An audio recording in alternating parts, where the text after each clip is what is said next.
An unexpected wardrobe mishap at work. The Millionaire CEO reacted differently. Hello everyone.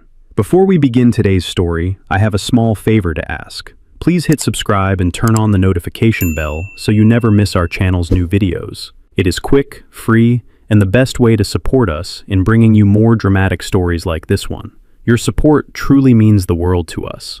Where are you watching from today? Drop your city or country in the comments below. Thank you very much. Now, let us return to our main character. The conference room feels colder than it should, not because of the air conditioning, but because of the silence. The kind of silence that makes every breath sound too loud, every movement feel exposed. At the front of the room, the presentation slide glows against the wall, filled with charts and numbers that matter far more than anyone wants to admit.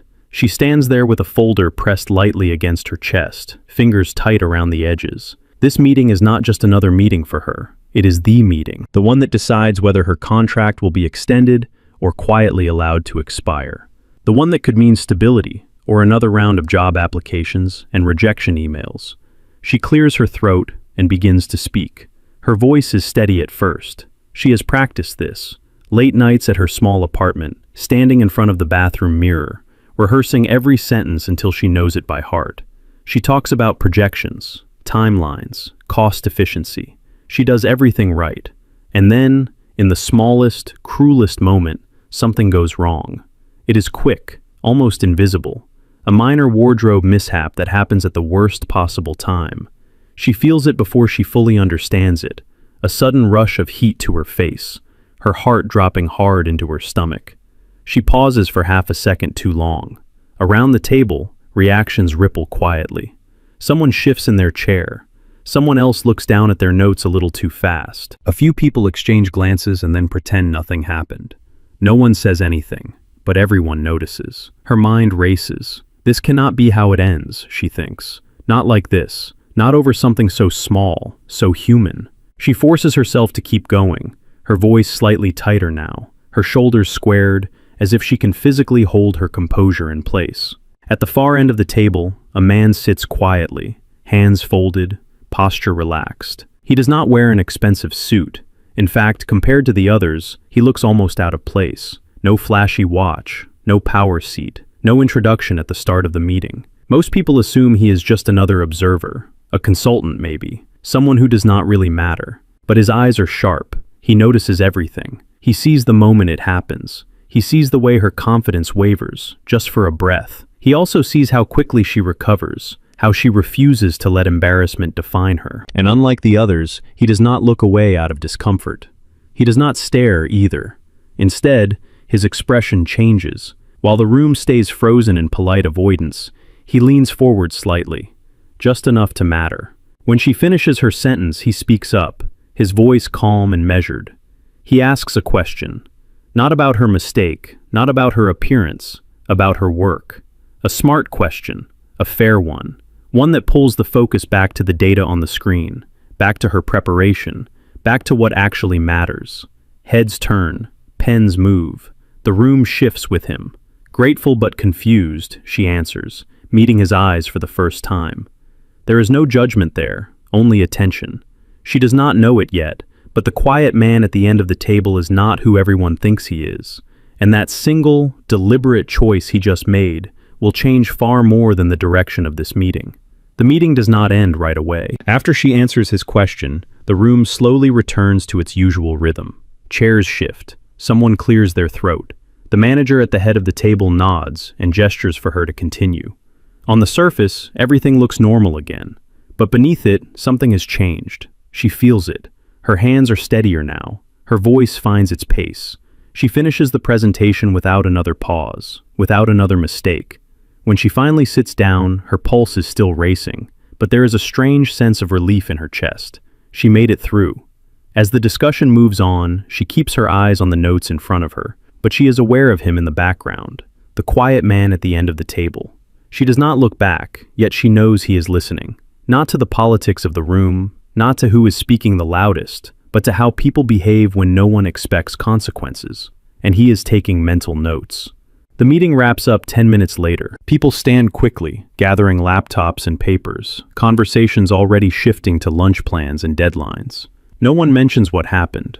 No one checks on her. That is how these places work. You survive on your own. She gathers her things more slowly. As she steps into the hallway, the adrenaline finally drains from her body. Her shoulders drop. She exhales, long and quiet, leaning against the cool wall for just a second. She tells herself to breathe, to stay professional, to not let a single awkward moment undo months of effort. You handled that well. The voice catches her off guard. She turns and sees him standing a few feet away, holding a tablet under one arm. Up close, he looks even more ordinary.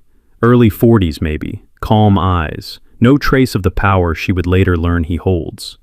"I am sorry," she says instinctively. "I did not mean to interrupt the flow of the meeting." He shakes his head. "You did not. Things happen. What matters is how you recover." There is no pity in his tone, no hidden meaning, just a simple statement of fact. That is what makes it different. "Thank you," she says quietly. He nods once, then steps aside to let her pass. The exchange lasts less than 30 seconds, but she carries it with her all the way back to her desk. Across the floor, he watches her go. From his position, he sees the full picture. The way certain managers avoided eye contact. The way one supervisor smirked, then quickly looked away. The way no one intervened until he did. This was exactly why he came undercover. Not to check numbers or profits, but to observe culture. To see how people treat someone with less power when they think it does not matter. And now, he has his answer. Later that afternoon, she receives an email from her direct manager. It is short, too short. "Come by my office before you leave today." Her stomach tightens. She spends the rest of the day distracted, replaying the meeting in her head. Did she seem unprofessional? Did someone complain? She reminds herself that she did everything she could, but doubt is louder than logic. When she finally knocks on the office door, the manager barely looks up. "Close the door," he says. She does. He leans back in his chair, folding his arms. "You know how important first impressions are in this company," he begins. "We expect a certain standard." She nods, already bracing herself. Before he can continue, there is a knock. The door opens without waiting for an answer. The quiet man from the meeting steps inside. "Sorry to interrupt," he says evenly, "but I would like to join this conversation." The manager straightens instantly. His tone changes. "Of course. I did not realize you were still here." The man closes the door behind him. He looks at her briefly, then back at the manager.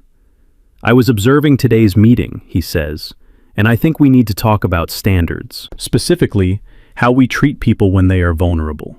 The room goes very still. She has no idea who he really is yet. But for the first time since she walked into that building, she feels something unexpected. She is not standing alone. The manager clears his throat, suddenly aware that the balance of the room has shifted. "I was simply addressing a concern," he says carefully. "We have expectations here. Professionalism matters." The quiet man does not raise his voice. He does not argue. He only nods, as if he expected that response. "Professionalism goes both ways," he replies. "I watched the entire meeting. I watched how quickly everyone noticed the mistake, and I watched how no one stepped in." The manager forces a thin smile.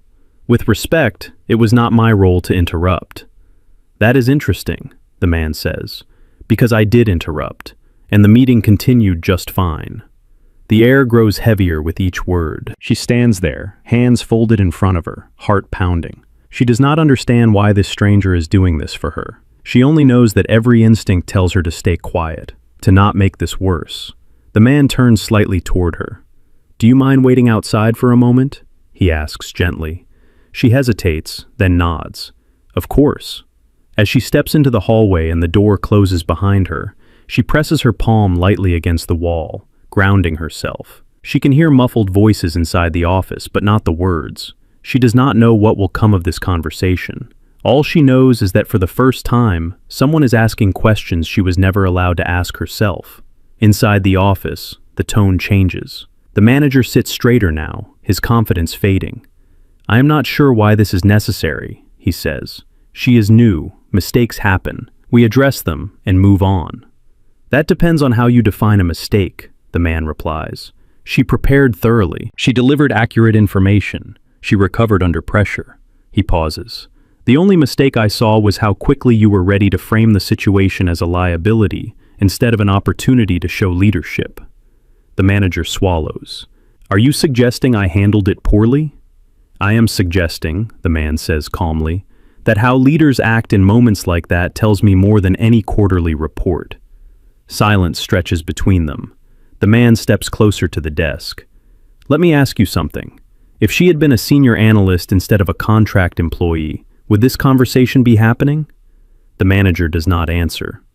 That is what I thought, the man says. He straightens, smoothing his jacket. This company prides itself on values, respect, accountability. Those are not slogans, they are standards. The manager's voice drops. May I ask what authority you are speaking with right now? The man meets his eyes. You may, but not yet. A moment later, the door opens. She looks up, startled, as both men step into the hallway. The manager avoids her gaze completely. You may go for the day, the quiet man says to her. No penalty, no record. You did your job. Thank you, she says softly, unsure what else to say. As she walks toward the elevators, her thoughts spin. She feels shaken, but not in the way she expected. Something inside her has shifted. A small, stubborn spark of self-respect that refuses to dim. Behind her, the man watches until the elevator doors close. He pulls his phone from his pocket and scrolls through his messages. One stands out. Board meeting confirmed. Tomorrow morning. He exhales slowly. Tomorrow, he will stop observing. Tomorrow, he will reveal who he is. And when he does, this company is going to learn that true power is not about titles or fear. It is about what you choose to protect when no one thinks you are watching.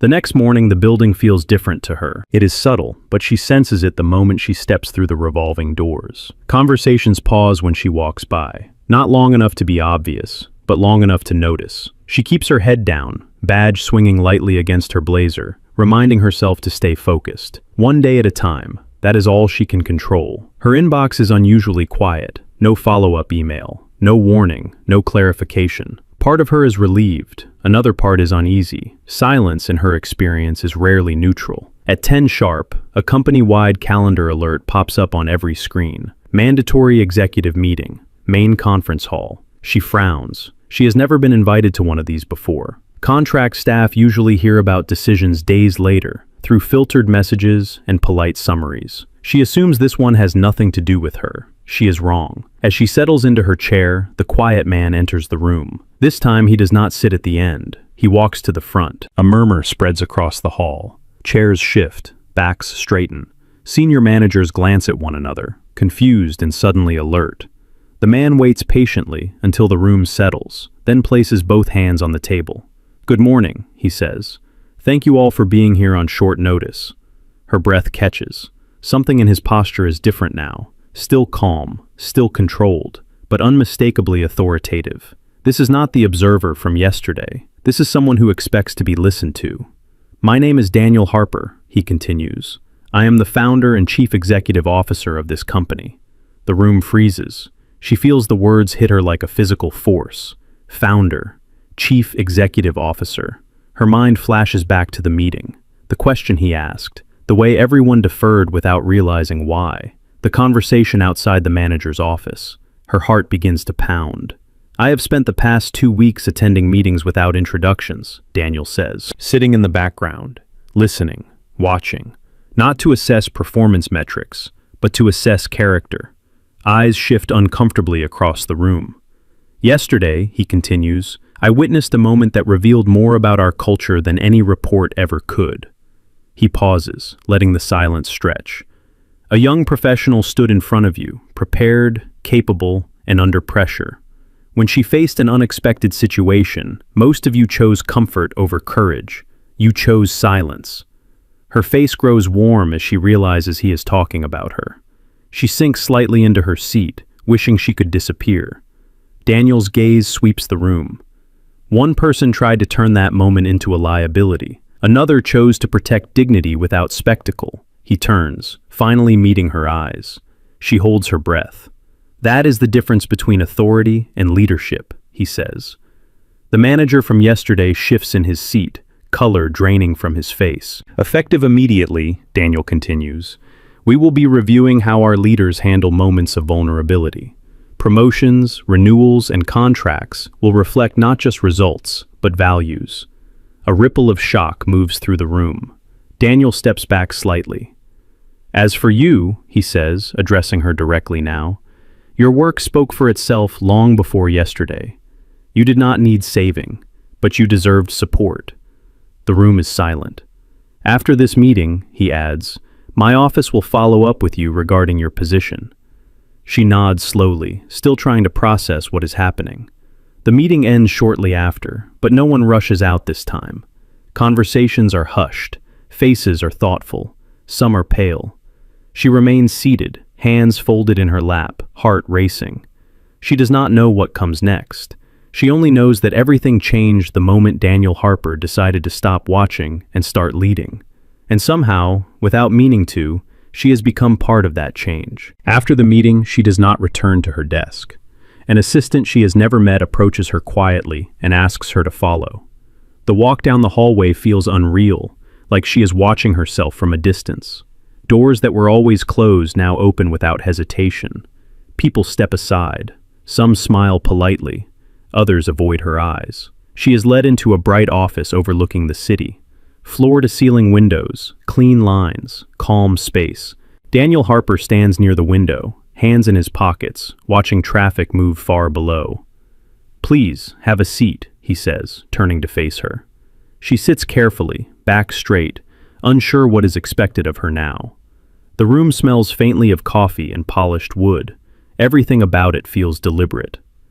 I want to be clear, Daniel begins. Yesterday and today were not about you being embarrassed or rescued or singled out for sympathy. She nods, listening. They were about choices, he continues, yours and mine. He sits across from her. You could have shut down in that meeting. Many people would have. Instead, you stayed present. You kept going. That tells me something. She hesitates before speaking. I did not feel brave, she admits. I felt trapped. Daniel smiles slightly. Most courage feels that way in the moment. He slides a folder across the desk toward her. This is an offer for a full-time position, effective immediately.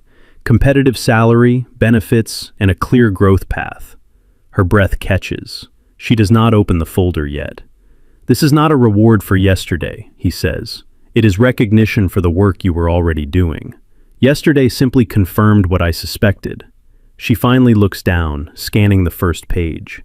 The numbers make her heart race. This changes everything. Rent, stability, the constant fear of being replaceable. I do not know what to say, she whispers. Say yes if it feels right, Daniel replies. Say no if it does not. Either way, know that you earned this. She looks up at him. Why go undercover? She asks softly. Daniel leans back. Because titles distort behavior. When people think power is watching, they perform. When they think no one important is paying attention, they reveal who they really are. She absorbs his words slowly. I wanted to see the truth, he adds, and yesterday, you showed me yours. She signs the offer with a steady hand. As she stands to leave, Daniel speaks again. One more thing. I would like you to work directly with my team on the culture initiative we discussed, if you are willing. She pauses, surprised. Me? You noticed the room before I did, he says. You felt the pressure before anyone else acknowledged it. That perspective matters. She nods, emotion tightening her throat.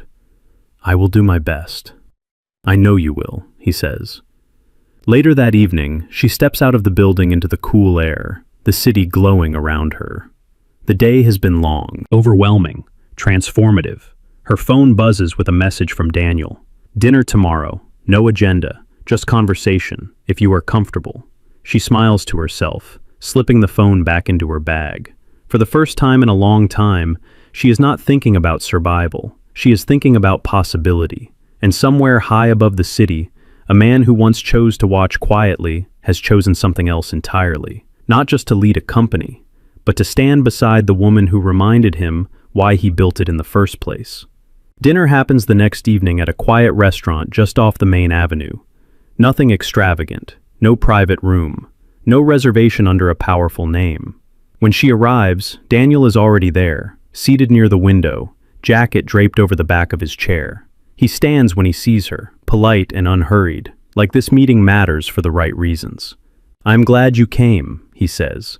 "So am I," she replies, surprised that she means it. They order simply, comfort food, the kind of place where conversations linger longer than the plates. For a moment, neither of them rushes to fill the silence. It is not awkward, it is thoughtful. "You look different today," Daniel says gently. She smiles. "I feel different, lighter maybe, like I am not bracing for impact anymore." He nods. That constant readiness takes a toll. I have seen it in many people. I have felt it myself. She studies him for a second. "You do not seem like someone who has to worry about being overlooked." Daniel exhales slowly. Power protects you from some things. It does not protect you from loneliness, or from realizing too late that you built something impressive without building connection. She listens closely. This is the first time he sounds vulnerable. "I started this company to prove something," he continues. "At first, it was about survival, then control. Somewhere along the way, I forgot to ask how the people inside it were surviving." She thinks about the meeting room, the silence, the way people looked away. "I think people want to do the right thing," she says carefully.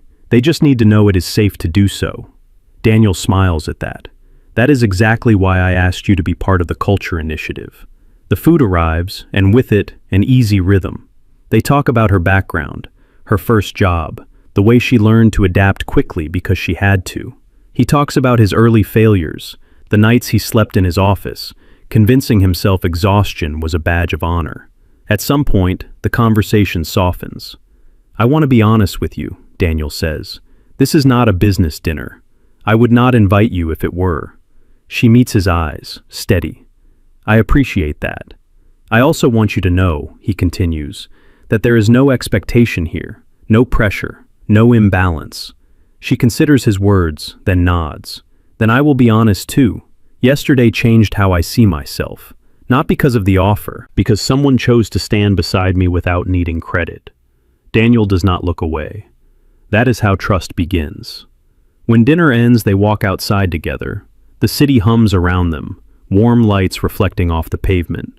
At the corner, they stop. "I will see you at work," she says. "Yes," he replies. "And I hope we keep talking, at whatever pace feels right." She smiles, genuine and unguarded. "I would like that." As she walks away, Daniel watches her go, not with ownership, but with quiet respect. He knows this story is not about rescue or status. It is about two people who recognized each other in a moment of truth. And for the first time in years, he feels something shift inside him. Not control, not strategy, but the simple, steady pull of choosing connection over distance. The shift does not happen all at once. At first, it shows up in small ways, subtle ones. A pause before someone speaks. A second glance before a decision is made. Meetings feel quieter, more careful. People are watching themselves now. She notices it immediately. As she settles into her new role, working closely with the Culture Initiative, she begins sitting in rooms she was never invited into before. Rooms where strategy is discussed, where words carry weight. Some people welcome her presence. Others tolerate it. A few clearly resent it. The tension comes to a head 1 week later. She is presenting a preliminary proposal to a group of department leads. It is thoughtful, practical, rooted in what she observed from the ground level. Clear guidelines, accountability without humiliation, support without favoritism. When she finishes, the room is quiet. Then the same manager from before leans back in his chair. "With all due respect," he says, voice smooth but sharp underneath, "this feels idealistic. We are here to drive results, not manage feelings." A familiar tightness forms in her chest, the old reflex to shrink, to soften, to retreat. She takes a breath. "This is not about feelings," she replies evenly. "It is about performance under pressure. People do better work when they know dignity is not optional." He scoffs lightly. "Easy to say when the chief executive officer is backing you." The room stills. Before she can respond, Daniel speaks. "That will be enough," he says. Not loudly, not angrily, just enough to end the exchange. The manager stiffens. "I am simply raising a concern." And I am addressing it, Daniel replies. Publicly undermining someone for doing the work I asked them to do is not leadership. The silence that follows is heavier than before. After the meeting, she finds Daniel in the hallway. I did not want to create friction, she says quietly. You did not, he answers. You revealed it. She studies his face. This is harder than I expected. He nods. Change always is, especially for those who benefited from the old rules. That night, doubt creeps in. She sits alone in her apartment, laptop closed, lights dimmed. She wonders if she stepped into something too big, if proximity to power will cost her credibility, if people will always assume she is here because of him, not because of her work. Her phone buzzes. Daniel, are you all right? She hesitates, then types back. I am trying to be. A moment passes. Daniel, you do not have to be strong all the time, but you do have to be honest, with yourself especially. The next morning, the pressure intensifies. Anonymous feedback begins circulating, comments questioning her qualifications, her intentions, her influence. Nothing explicit, nothing actionable, just enough to sting. She brings it to Daniel. I can handle criticism, she says, but I do not want this to compromise what we are building. Daniel listens carefully. Then let us address it the right way. That afternoon, he calls a leadership session. This initiative does not belong to one person, he tells them. It belongs to this company, and it will succeed or fail based on how seriously we take accountability. He pauses. And let me be clear, any attempt to discredit someone through insinuation rather than dialogue will be treated as a failure of leadership. Eyes drop. Notes are taken. Later, as they walk out together, she looks at him. Thank you, she says. For what? He asks. For not protecting me quietly. Daniel smiles. Respect is public. Anything else is theater. She realizes then that this moment is another test. Not of courage this time, but of alignment. And she knows, without hesitation, that she is exactly where she is meant to be. The real test arrives quietly. Not in a meeting, not in a confrontation, but in an invitation. An email goes out company-wide announcing a major internal event, a public forum. Leadership, employees, board members, and external partners will attend. Daniel frames it as a turning point, a chance to articulate values, not just enforce them. At the bottom of the message, one line stands out, opening remarks by Daniel Harper and the Culture Initiative lead. Her name follows. She reads it twice, then a third time, her pulse quickening. This is different. This is public, visible, unavoidable. When she walks into the auditorium on the day of the event, she feels the weight of it immediately. Hundreds of eyes, conversations tapering off as people take their seats. She adjusts the microphone, hands steady, breath measured. Daniel stands beside her, calm as ever. You do not have to carry this alone, he says quietly. She nods. I know, but I need to speak for myself. He smiles, approving. I was hoping you would say that. The lights dim slightly. The room settles. Daniel begins. He talks about growth, about responsibility, about why he chose to step back and observe before stepping forward again. His words are thoughtful, precise. When he finishes, he turns to her and steps aside. The moment stretches. She looks out at the audience, faces she recognizes, faces that once looked away, faces that are now waiting. I was not supposed to be here, she begins. Not on this stage, not in this role. A ripple of attention moves through the room. I came into this company as a contract employee, grateful for the opportunity, careful not to take up too much space. Like many people, I learned quickly that silence can feel safer than honesty. She pauses. Until one day, silence became the problem. She does not describe the meeting in detail. She does not need to. Everyone knows. Instead, she speaks about what followed, about the difference between being noticed and being supported, about the cost of pretending nothing happened. This initiative is not about perfection, she says. It is about response, about who we choose to be when something goes wrong. The room is still. When leadership protects dignity, people do not weaken. They rise. When she finishes, there is no immediate applause, just a moment of reflection. Then, slowly, the clapping begins. It grows, steady and genuine. Afterward, as the crowd disperses, she feels lighter than she has in weeks, not because she was praised, but because she was heard. Later that evening, she and Daniel stand near the edge of the terrace overlooking the city. "You were brave today," he says.